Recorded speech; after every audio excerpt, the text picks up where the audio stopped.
माननीय श्री विवेक के तनखा 24 minute. Thank you chairman साहब। जैसे कि माननीय रेल मंत्री जी ने कहा, ये बिल तो बहुत शॉर्ट बिल है, सब्स्टिट्यूट करता है पुराने प्रोविजंस को एक नए एक्ट में एज एन अमेंडमेंट एक्ट, मगर वाइल डूइंग सो बहुत कुछ छूट जाता है।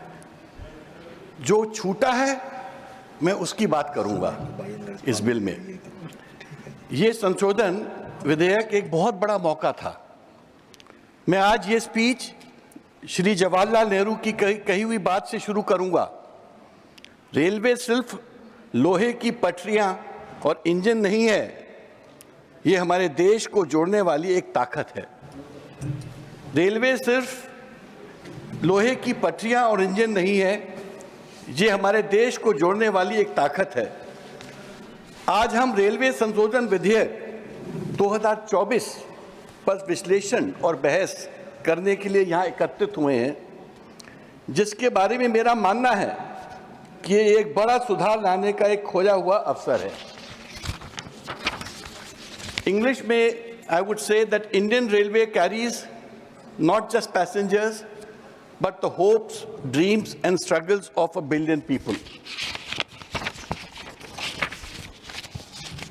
रेलवे बजट एक बहुत ही उत्तम शुरुआत होती थी रेलवे की। अब तो वो शुरुआत ही खत्म हो गई है।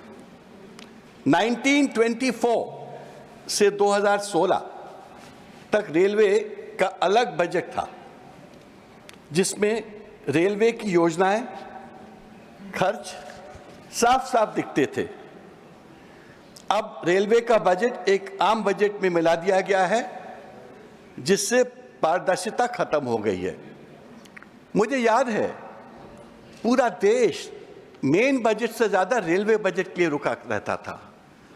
हम चाहते थे कि हमको पता चले कि कौन सी नई ट्रेन स्टार्ट हो रही हैं, कौन कौन से स्टेशंस में रुकेंगी, क्या टाइमिंग्स होंगे, क्या नई योजनाएं आएंगी, ब्रॉडवेज, लॉन्ग, कहाँ जहाँ छोटी छोटी लाइन थी, बड़ी लाइन कब होगी।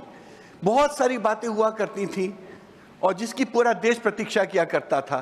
सर, वो प्रतीक्षा खत्म हो गई है, क्योंकि आपने हमसे शेयर करना ही बंद कर दिया है। मुझे आज याद है लाल बहादुर शास्त्री जी 52 से 66 रेलवे मंत्री थे। जगजीवन राम जी 56 से 62, फिर 67 से 1970 रेलवे मंत्री थे। माधवराव सिंधिया जी 84 से 89 जैसे रेलवे मंत्रियों ने आधुनिकीकरण, यात्री सुविधाएं और रेलवे विस्तार पर ध्यान केंद्रित किया था। ये सब बहुत बड़े लोग थे, ये इतिहास पुरुष थे सब। ये भी बड़े हैं, ये भी बड़े हैं। अभी तो इनको मैं एड्रेस कर रहा हूं। ममता दीदी अपने टेन्योर में दुरांतो एक्सप्रेस लेकर आई थी, हमको सबको याद है। नीतीश कुमार जी 1998 से 99, 2001 से 2004 में एंटी कोलिजन सिस्टम जैसे सुरक्षा उपाय पेश किए, जिन्होंने अभी भी देश भर में विस्तारित नहीं किया गया है। उन्होंने अपने 2001 के रेलवे बजट में की स्पीच में उसे रक्षा कवच सिस्टम नाम दिया था। माननीय मंत्री जी, आपने भी कवच की बात की, मत नीतीश जी की बात नहीं की। आपने इसको अपना एक प्रोजेक्ट डिक्लेयर किया, जो प्रोजेक्ट आज तक हमको सामने दिख नहीं रहा है, क्योंकि रेलवे के कोलिजन्स में कोई कमी नहीं है। मुझे याद है लालू प्रसाद जी 2004 से 2009 उन्होंने बिना किराए बढ़ाए रेलवे को प्रॉफिट मेकिंग इकाई में बदला था।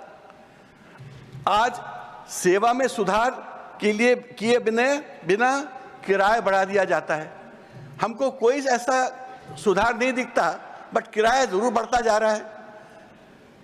लालू जी के उस बजट के लिए उनको हार्वर्ड बिजनेस स्कूल ने इनवाइट किया था, HEC बिजनेस स्कूल ने इनवाइट किया था, IIM ने बुलाया गया था, पर रेल पे एक चैप्टर भी पढ़ाया गया था। मेरा ये कहना है कि रेलवे का बजट कितना महत्वपूर्ण है और कितने महत्वपूर्ण हाथों में था, वो बात इस सरकार ने बिल्कुल अनदेखी कर दी।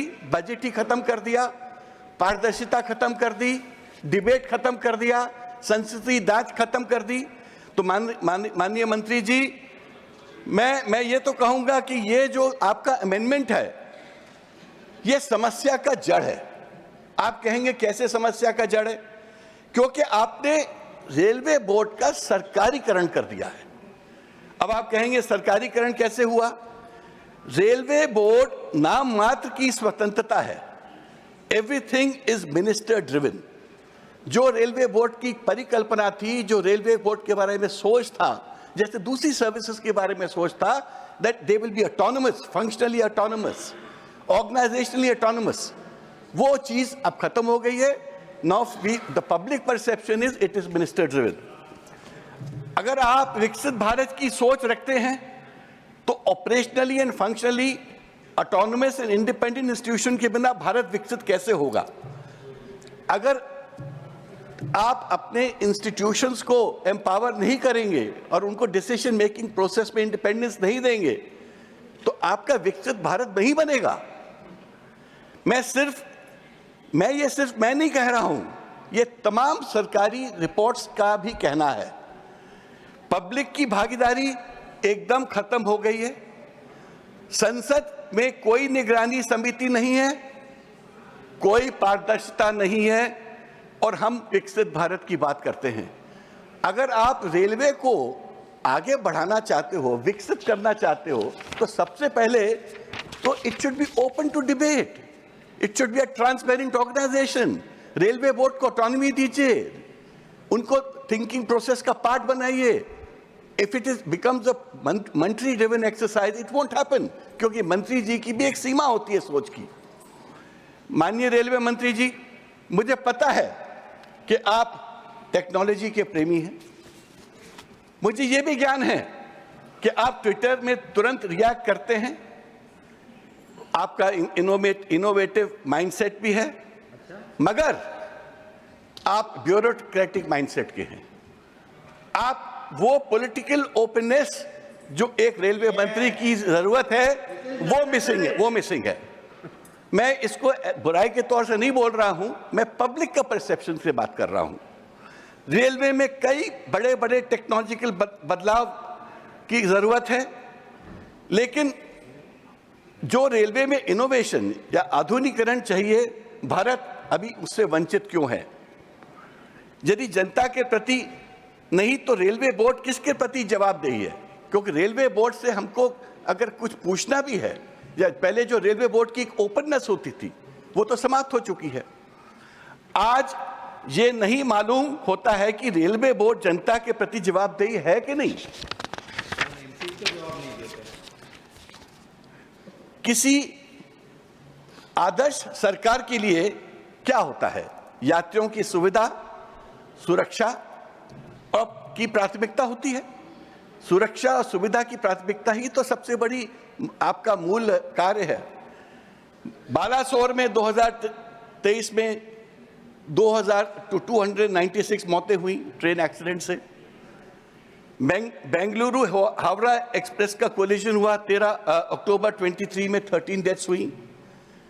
बीकानेर गुवाहाटी एक्सप्रेस का डिरेलमेंट हुआ और अनेक ऐसे घटनाएं हुई। फरवरी माह में महाकुंभ के वक्त भगदड़ में 18 श्रद्धालुओं की मौत हो जाती है, वो भी दिल्ली जैसे शहर में जहां पर रेलवे बोर्ड स्थित है। और हमको पता नहीं हम किस युग में जी रहे हैं। आज के युग में जब आपके पास टेक्नोलॉजी है, व्यवस्था है, तंत्र है, मंत्र है, सबके बावजूद ऐसी घटना हमको कैसे हो रही है? कैसे दिख रही है? कुछ दिन बाद होली है, क्या ये दृश्य हमें फिर देखने को मिलेगा? क्या हर त्योहार में यही हाल होगा, चाहे दिवाली हो, होली हो, छठ हो? और मैं ये सब इसलिए बोल रहा हूं कि वो जो ओवरलोडेड ट्रेन हम देखते हैं, जो क्राउडेड स्टेशंस देखते हैं। आज हम किस युग में हैं? और हमने इस 11 साल की जो आपकी सरकार है, आपने क्या अचीव किया? वही तो है जो हम पहले देखते थे, वो आज दिख रहा है। तो अचीवमेंट क्या है आपका? क्या ये देश, इस दुर्दशा की जिम्मेदारी एक DRM और कुछ चंद अफसरों तक सीमित है? 18 लोगों की डेथ हो जाना, दिल्ली में डेथ हो जाना, सब कुछ सबको पता था कि कुंभ में लाखों हजारों करोड़ों लोग जा रहे हैं।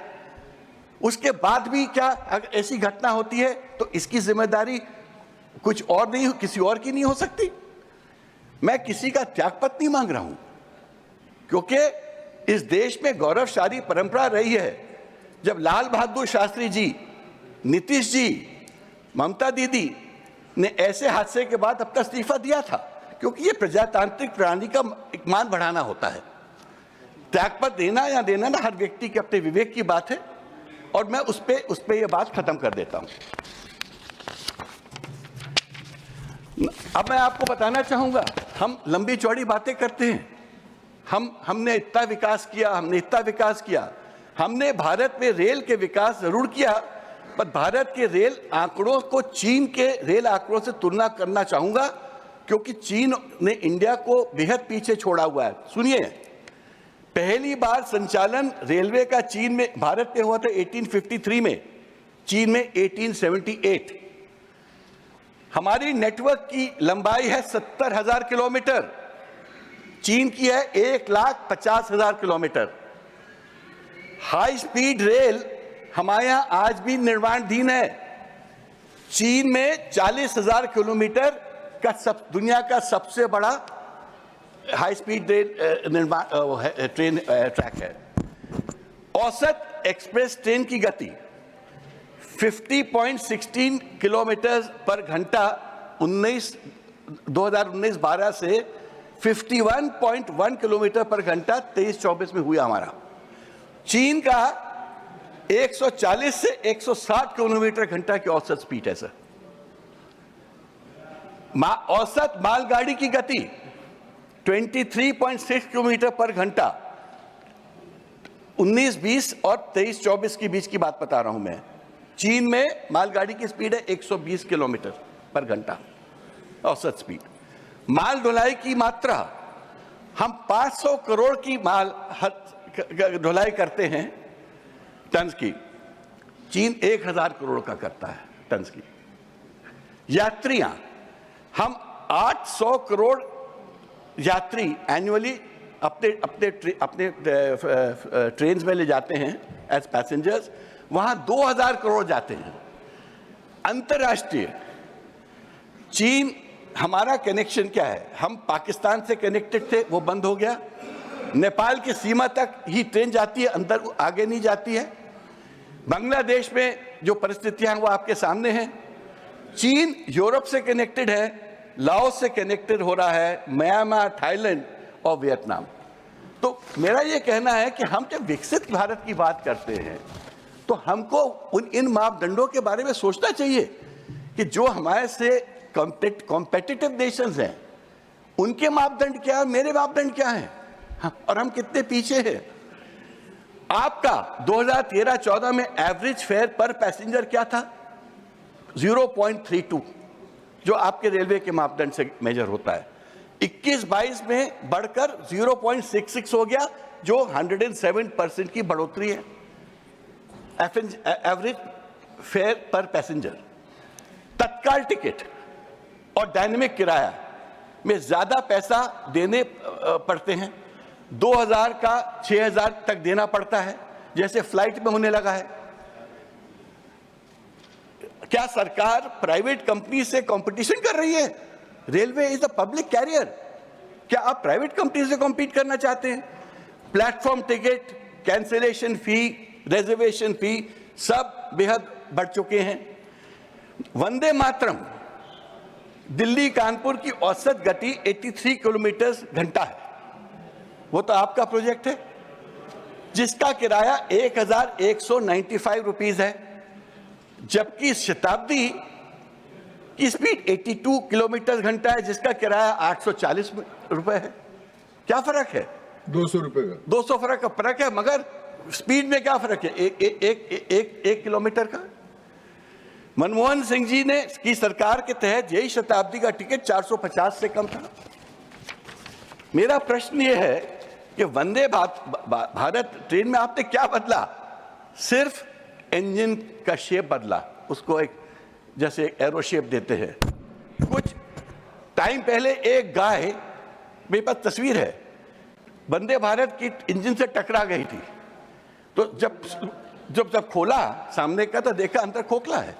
तो फ्रैंकली स्पीकिंग वो आपने खाली एक मॉडर्न डिजाइन देके you have sold Vande Bharat, जबकि उसकी जो स्पीड है कोई दूसरी पुराने ट्रेनों से कोई ज्यादा नहीं है। लखनऊ जाने वाली वंदे भारत 6 घंटे 25 मिनट लेती है। अरुणाचल पुरानी ट्रेन है, अरुणाचल एक्सप्रेस, हमसफर एक्सप्रेस पुरानी ट्रेन है, मुझे भी उतना ही टाइम लेती है। तो कौन सी बड़ी बात है आपने वंदे भारत स्टार्ट किया? टिकट ज्यादा, घंटे से दिल्ली से रीवा बड़ी मुश्किल से ट्रेन स्टार्ट हुई। ये सालों तक विंध्य क्षेत्र रेलवे विहीन था, रेलवे थी नहीं वहां पर।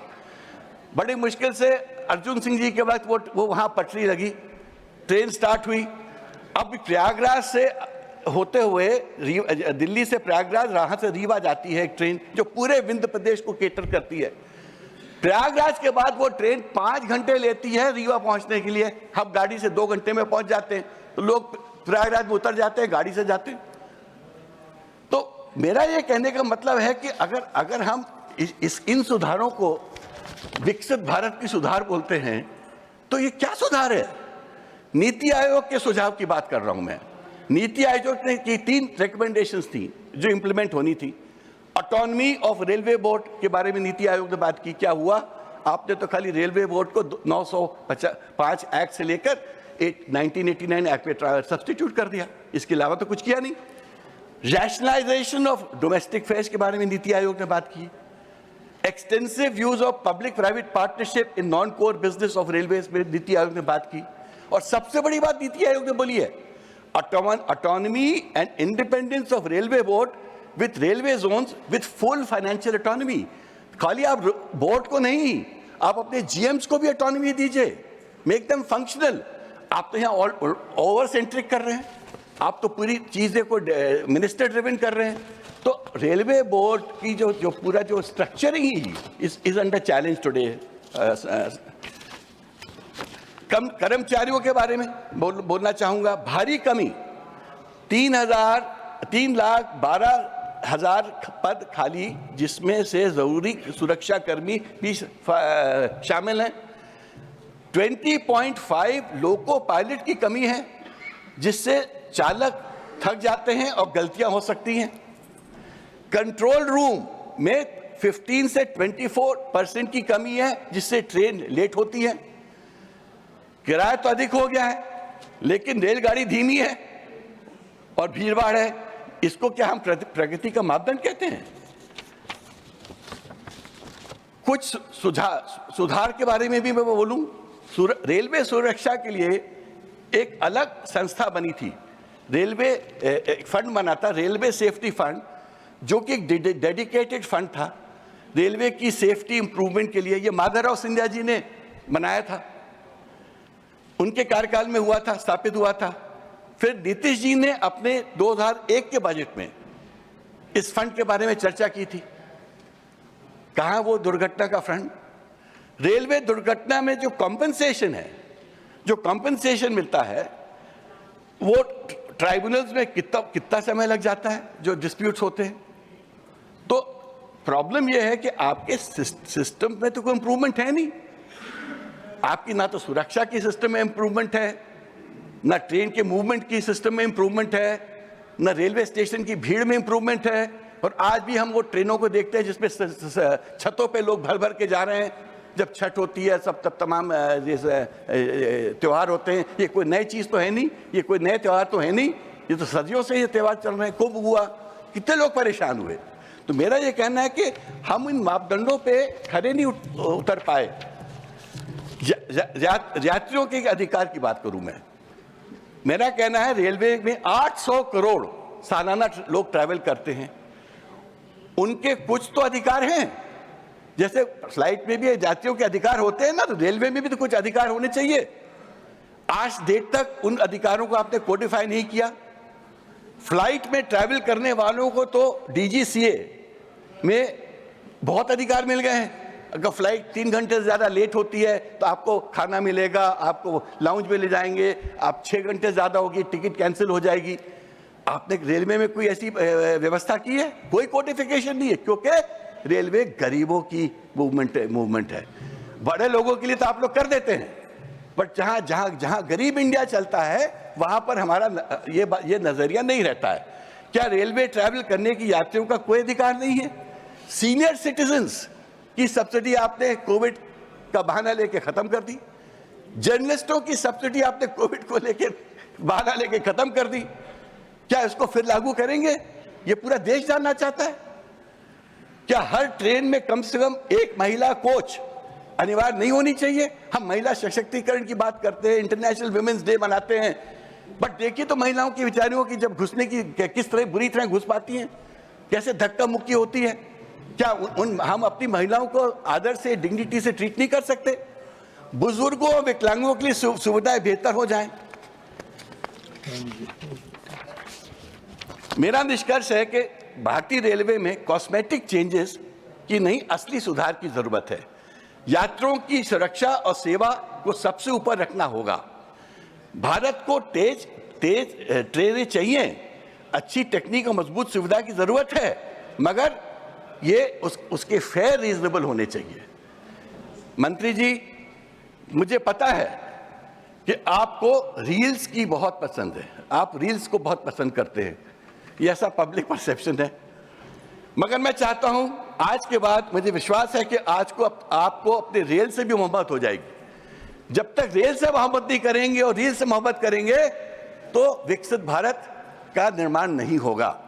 चेयरमैन साहब, मैं आपसे बोलना चाहता हूं, भारतीय रेल केवल एक उद्योग नहीं है, ये एक संस्था है, ये एक मूवमेंट है, ये देश का पब्लिक कैरियर है। 800 मिलियन लोग एनुअली इस पे ट्रैवल करते हैं। ये गरीबों का वाहन है, ये देश की जान है, ये देश का ब्लड सप्लाई जैसे होती है वो वेसल है, ब्लड वेसल है। अगर आप इसके प्रति ध्यान ना देके एक छोटा सा अमेंडमेंट जो आप सब्स्टिट्यूट आपने किया 1905 का एक्ट को आपने इसमें मर्ज करके एक सब्स्टिट्यूटेड रेलवे बोर्ड को यहाँ ले आए, उससे क्या होने वाला है? वो रेलवे बोर्ड वैसे ही रहेगा, उसकी टर्म्स एंड कंडीशन आप बाद में डिफाइन करेंगे, उसके रूल्स आप अलग से प्रिस्क्राइब करेंगे, उसके रेगुलेशंस अलग से प्रिस्क्राइब करेंगे, जिसमें कोई ओपेसिटी नहीं है। तो मेरा ये कहना है कि जो आपने किया है ये तो एक फॉर्मेलिटी है, ये तो एक कॉस्मेटिक चेंज है। देश के बारे में सोचिए, जनता के बारे में सोचिए। ये जनता का जो ये कैरियर है, इसको जनता को डेडिकेट करिए, सीनियर सिटीजन को डेडिकेट करिए, पत्रकारों को डेडिकेट करिए, महिलाओं को करिए और बुजुर्गों को करिए, विकलांगों को करिए, जिससे हमारी सुविधाएं सुदूर हों, अच्छी हों, सुरक्षा अच्छे से हो। Thank you.